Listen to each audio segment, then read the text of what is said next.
नमस्ते सभी को। जीडीएम स्कूल के यूट्यूब चैनल पर आपका हार्दिक स्वागत और अभिनंदन। आज के इस वीडियो में हम क्लास 9th का साइंस का जो चैप्टर था, चैप्टर 3 परमाणु एवं अणु, उसके बारे में आगे चर्चा करेंगे। ये आपकी 9th की तीसरी क्लास है, पार्ट 3 है। पहली 2 क्लासों में मैंने आपको परमाणु की खोज करने वाले वैज्ञानिक, उसके बाद में जो विज्ञान की शाखा थी केमिस्ट्री, उसके खोजकर्ता कौन थे उनका नाम बताया, लेवोजिए। उसके बाद में मैंने उनके द्वारा दिए गई एक नियम बताया था आपको याद होगा तो मैं आपको बता देता हूँ। सबसे पहले कि परमाणु किसे कहते हैं।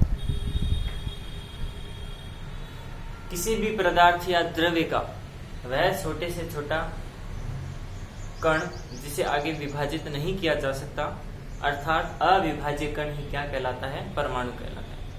इतनी बात हुई थी। इतनी बात करने के बाद हमने एक नियम पढ़ा था, द्रव्यमान संरक्षण का नियम। द्रव्यमान संरक्षण का नियम ये हमने पढ़ लिया था। एक बार और इसकी बात कर लेते हैं कि परमाणु जो है उसमें द्रव्यमान संरक्षण कैसे रहता है। देखो, द्रव्यमान संरक्षण का अर्थ क्या होता है। संरक्षण का अर्थ है कि बचाना, ना तो नष्ट कर सकते हैं ना उत्पन्न कर सकते हैं। इस नियम का अर्थ होता है कि किसी रासायनिक अभिक्रिया में, किसी भी रासायनिक अभिक्रिया में, क्लास 8th में आपने रासायनिक अभिक्रिया पढ़ी होगी कि 2 या 2 से अधिक यौगिकों जब आपस में क्रिया करते हैं तो एक नया उत्पाद बनाते हैं, वो क्या कहलाती है, रासायनिक अभिक्रिया।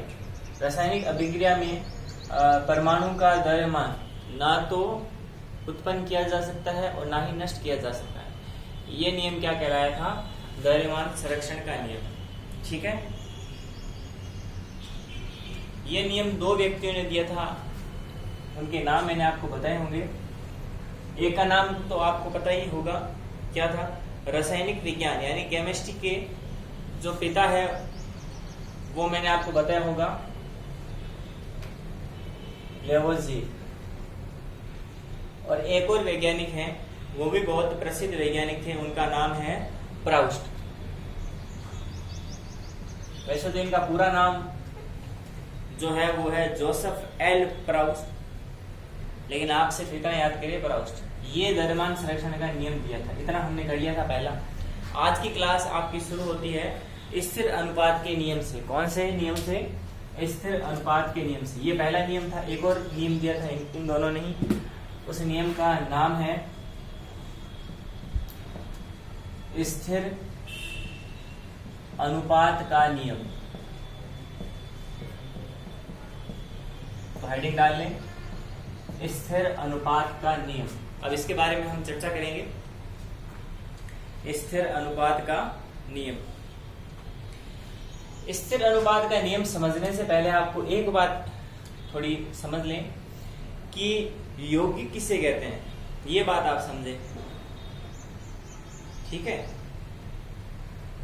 देखो पहले यौगिक किसे कहते हैं वो समझो कि यौगिक क्या है। देखो, परमाणु आपको समझ में आ गया होगा कि पदार्थ का छोटे से छोटा वह कण जिसे आगे विभाजित नहीं किया जा सकता, अर्थात अविभाजित कण ही क्या कहलाता है, परमाणु। अब यौगिक क्या है? यौगिक का मतलब है 2 या 2 से अधिक परमाणु। 2 या 2 से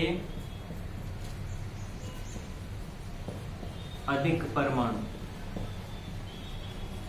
जब एक निश्चित अनुपात में, एक निश्चित अनुपात में संयोजित होते हैं। संयोजित का मतलब जुड़ते हैं, तो वे यौगिक कहलाते हैं। वे परमाणु क्या कहलाते हैं? यौगिक कहलाते हैं। ठीक है, एग्जाम्पल देख लें। एग्जाम्पल का मतलब H2O। H2O का मतलब क्या होता है? H का मतलब हाइड्रोजन, O का मतलब ऑक्सीजन। ये जल का सूत्र है, ये पानी का सूत्र है। तो देखिए, यदि मैं यहां सिर्फ H लिखता तो आप कहते हैं कि सर ये हाइड्रोजन का परमाणु है। मैं यहां खाली O लिखता तो आप कहते हैं कि सर ये ऑक्सीजन का परमाणु है। ये हाइड्रोजन को H से लिखते हैं, कैपिटल H से, ऑक्सीजन को कैपिटल O से लिखते हैं। अभी आप दो को याद रखो, बाकी मैं आपको बता दूंगा आगे, कुछ आपको तत्व बताऊंगा इम्पोर्टेंट। उससे पहले आप बस इतना याद रखें कि H मतलब क्या? हाइड्रोजन, O मतलब क्या? ऑक्सीजन। जब इन दोनों को मिलाएंगे तो ये हमेशा एक निश्चित अनुपात में, यानी H के हमेशा नीचे 2 लगेगा, यानी H के यानी हाइड्रोजन के कितने परमाणु हैं? 2 परमाणु हैं, और ऑक्सीजन के कितने परमाणु हैं? 1 परमाणु है। इसका मतलब है कि H2O ये क्या है? ये अब परमाणु ना रहकर यौगिक बन गए हैं। ठीक है, ये अब क्या है? ये अब है एक यौगिक। ठीक है, इसका देखो 2 या 2 से अधिक परमाणु जब एक निश्चित अनुपात में संयोजित होते हैं, अर्थात जुड़ते हैं, तो वे क्या कहलाते हैं? यौगिक। मतलब इनका अनुपात सदैव कैसा रहता है? अनुपात सदैव उनका निश्चित रहता है। ठीक है, अनुपात हमेशा निश्चित रहता है। कहीं से भी आप पानी ले आओ, पानी को आप कहीं से भी ले आओ, विश्व में कहीं से भी आप पानी लेके आओगे तो पानी का जो यौगिक है वो हमेशा H2O ही बनेगा। ठीक है, H2O ही बनेगा, H3O नहीं बनेगा या H1O1 ऐसे कुछ नहीं बनेगा, H2O ही बनेगा। इसका मतलब कि स्थिर अनुपात है, यानी जब यौगिक बनेगा तो अनुपात हमेशा स्थिर रहेगा। जो H2 है उसका अनुपात कैसा है? स्थिर रहता है। ठीक है, चाहे आप यहां लिख रहा हूं यौगिक में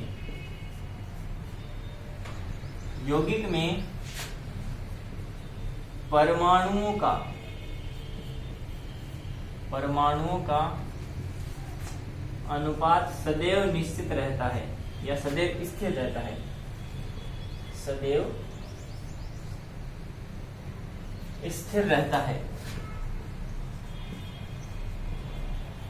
स्थिर रहता है।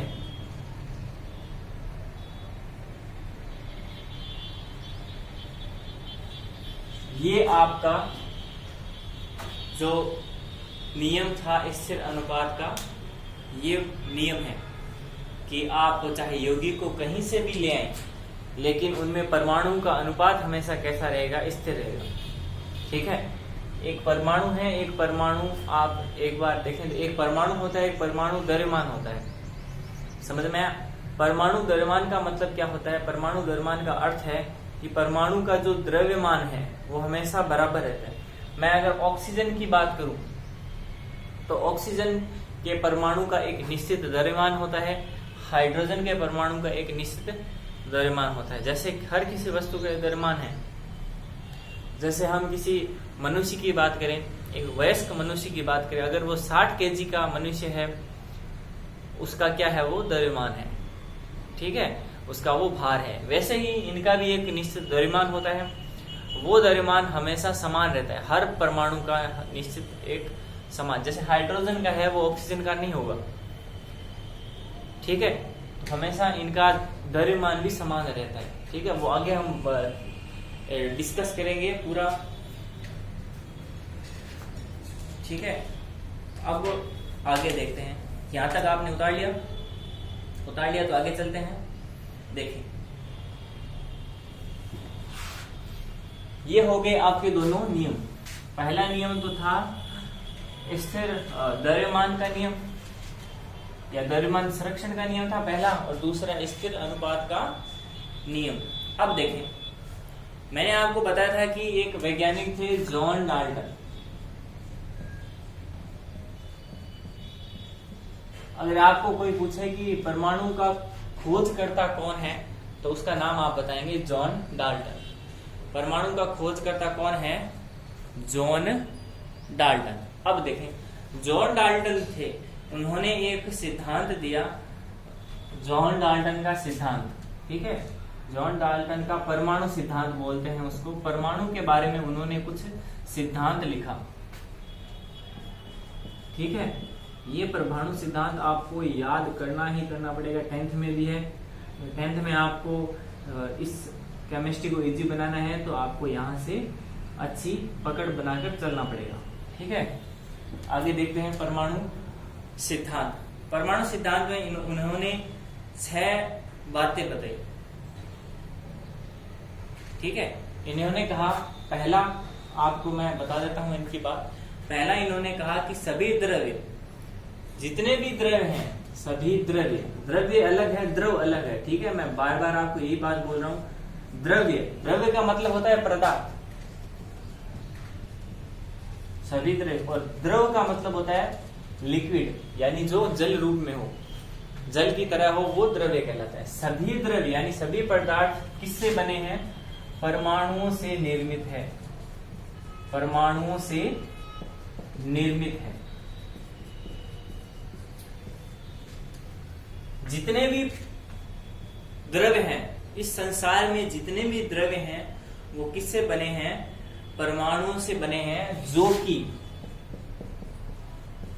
कि रासायनिक अभिक्रियाओं में भाग लेते हैं, रासायनिक अभिक्रियाओं में भाग लेते हैं। जैसे उदाहरण की बात करें हम, इसको अच्छी तरह समझने के लिए आपको एक उदाहरण बताता हूं मैं। देखो ये कह कर रहा है सभी जितने भी पदार्थ हैं वो छोटे छोटे परमाणु से मिलकर बने हैं। जैसे मैं इस मार्कर की बात करूं तो ये मार्कर, इन मार्करों के छोटे छोटे परमाणुओं से मिलकर बना है। मैं बात करूं अगर लोहे का अगर बहुत बड़ी अलमारी है तो उस अलमारी जो बनी है वो भी छोटे छोटे परमाणु से मिलकर बनी है, ठीक है। पहला है, और वही सारी क्या रासायनिक अभिक्रिया में भाग ले रहे हैं। अगर लोहे पर जंग लग रहा है, लोहे पर अगर जंग लग रहा है तो वो एक रासायनिक अभिक्रिया, आप सबको पता है। वो रासायनिक अभिक्रिया में पदार्थ बदल जाते हैं, और भौतिक अभिक्रिया वो मैंने आपको बताई होगी, रासायनिक परिवर्तन या भौतिक परिवर्तन। रासायनिक अभिक्रिया में पदार्थ का जो पदार्थ है वो पदार्थ बदल जाता है, यानी अगर लोहे के हैं वो जंग में बदल जाएंगे।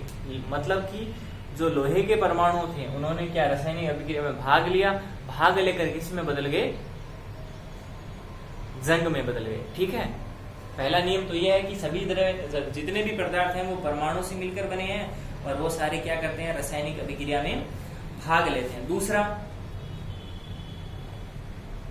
दूसरा नियम क्या है? दूसरा नियम वही जो मैंने आपको बताया, परमाणु एक अविभाज्य कण है। ये जॉन डाल्टन ने अपनी दूसरी बात ये लिखी है कि परमाणु एक अविभाज्य कण है। अविभाज्य कण का मतलब जिसे आगे तोड़ा नहीं जाने वाला कण है, अविभाज्य कण है। ये बात मैंने आपको बता दी थी, ठीक है। ये मैंने आपको बात बताई थी कि परमाणु क्या एक अविभाज्य कण है जो रासायनिक अभिक्रिया में न तो बनाया जा सकता है, जो रासायनिक अभिक्रिया में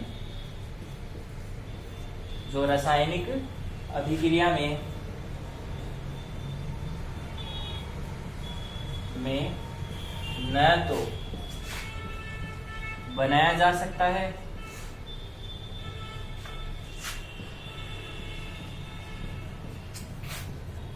और न ही नष्ट किया जा सकता है। न तो बनाया जा सकता है और न ही नष्ट किया जा सकता है।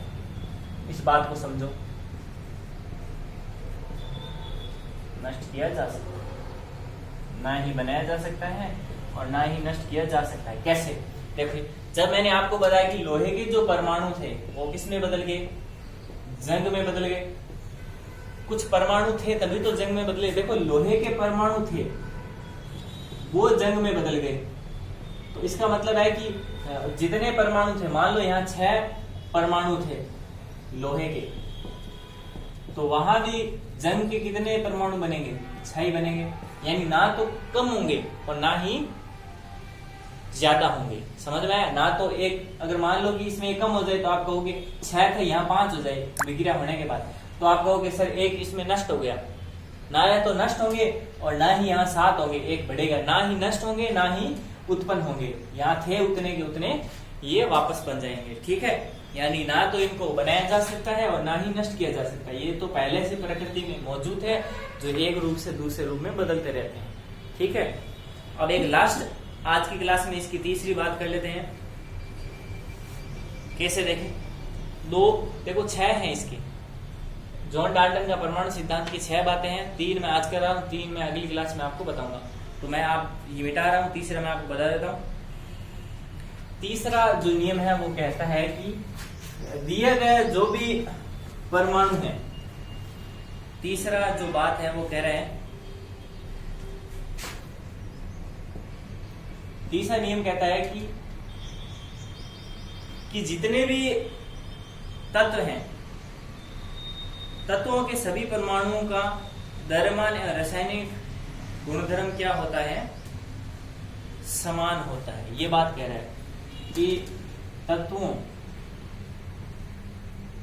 का मतलब है एक ही परमाणु से बना हुआ। ये मैंने आपको बताया नहीं, मैं अभी बता देता हूँ। तत्व का मतलब होता है कि ऐसा पदार्थ जो एक ही प्रकार के परमाणु से बना है। जैसे कि हम लोहे की अलमारी की बात करें तो उसमें लोहे में सारे अणु एक से हैं। सारे कौन से हैं, लोहे के हैं, तो लोहे हो गया। सोने की अगर कोई वस्तु की बात करें तो उसमें सारे कैसे होंगे, सोने के परमाणु होंगे। तो वैसा ही क्या है, तत्वों में उपस्थित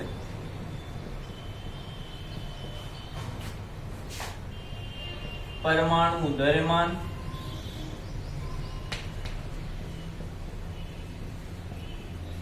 और देखो तीसरी बात ये कह रहे हैं कि तत्व हैं, जितने भी तत्व हैं, तत्वों में उपस्थित परमाणु द्रव्यमान है। तत्वों में उपस्थित, ध्यान से सुनना, तत्वों के में उपस्थित जितने भी परमाणु हैं, परमाणु का द्रव्यमान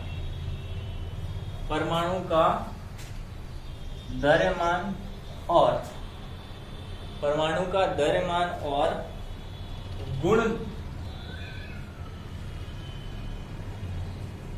समान होती है। यानी तत्वों में उपस्थित परमाणु हैं, ठीक है, कि तत्वों के जितने भी परमाणु हैं उनका द्रव्यमान एवं रासायनिक गुणधर्म क्या होता है, समान होता है। ठीक है, यहाँ पर रासायनिक लिख सकते हो, रासायनिक गुणधर्म कैसा होता है, समान होता है। देखो बात समझे, ये कह रहे हैं तत्वों में जितने भी परमाणु हैं उनका द्रव्यमान, उनका जो गुण है वो भी समान रहेगा, द्रव्यमान समान रहेगा। द्रव्यमान की बात तो हमने कर ली थी। जितने भी परमाणु हैं उनमें द्रव्यमान सब में, अगर हाइड्रोजन की बात करें तो जितने भी हाइड्रोजन के परमाणु हैं इस विश्व में, उन सारों का द्रव्यमान हमेशा बराबर होता है। हाइड्रोजन का परमाणु जो द्रव्यमान है वो 1 होता है। तो जितने भी हाइड्रोजन है उनका परमाणु द्रव्यमान क्या होगा, 1 होगा। अगली बात ये कह रहा है कि रासायनिक गुण भी समान होता है। मान लो कि हाइड्रोजन है, हाइड्रोजन अगर किसी के साथ में जुड़ा है चाहे नहीं जुड़ा है, जैसे जल की बात की थी हमने, H2O ऑक्सीजन के साथ जुड़ गया तो जल बन गया। तो हाइड्रोजन क्या है, उसका द्रव्यमान भी समान रहता है और रासायनिक गुण भी समान रहता है। यानी प्रत्येक जो तत्व है उसमें परमाणु है, उसका द्रव्यमान समान रहेगा और उसका गुण भी क्या रहेगा, समान रहेगा। ये 3 हमने बातें पढ़ ली, 3 बातें रही है वो हम अगली क्लास में पढ़ेंगे। और तब तक के लिए धन्यवाद।